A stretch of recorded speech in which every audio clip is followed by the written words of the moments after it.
Hi everyone, Richard here. Today I've got something special for the Rolex Daytona 126500LN. The new RUBBERB strap that's made in Switzerland is perfect for switching up the look of the watch. I was particularly excited about this high-tech dual-colored version offered especially for this particular Daytona. Installing the strap was straightforward. FYI, I also made a different video on how to change the RUBBERB straps on this Rolex Daytona 126500LN.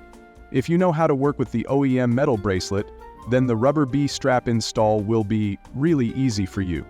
This is their Classic series, which is designed to mount the Oyster clasp and fits pretty much anybody with a wrist size of 5mm to 8.5 inches. They also have some straps that go by link counts on each side of your bracelet.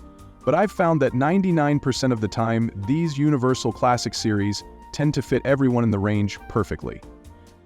This strap isn't just about looks, it's incredibly light, making the Daytona feel even more natural on my wrist. The white color underbelly adds a fresh, sharp look. These little luxury design details are the key to recognizing a RUBBERB strap. Whether you're a person who enjoys upscale fashion or wants to be influenced by Botension, they are also renowned for 100% Swiss-made quality that surpasses other strap brands.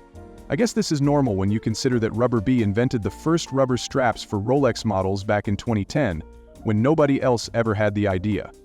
It's ironic that Rolex then came out with the Oysterflex band a few years later, and it looked a lot like the RUBBERB for Daytona on leather that I had been enjoying at the time. In my experience, RUBBERB straps are reliably durable, fit the correct watch perfectly, and offer a secure feel that's hard to beat, even by high-end brands like Rolex and AP.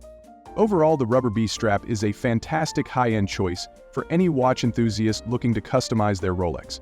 It's stylish, comfortable, and enhances the watch's wearability, especially during the warmer months. Thanks for tuning into my review of the RUBBERB strap on my Rolex Daytona 126500LN. Don't forget to like, subscribe, and hit that notification bell for more watch reviews and updates. See you next time.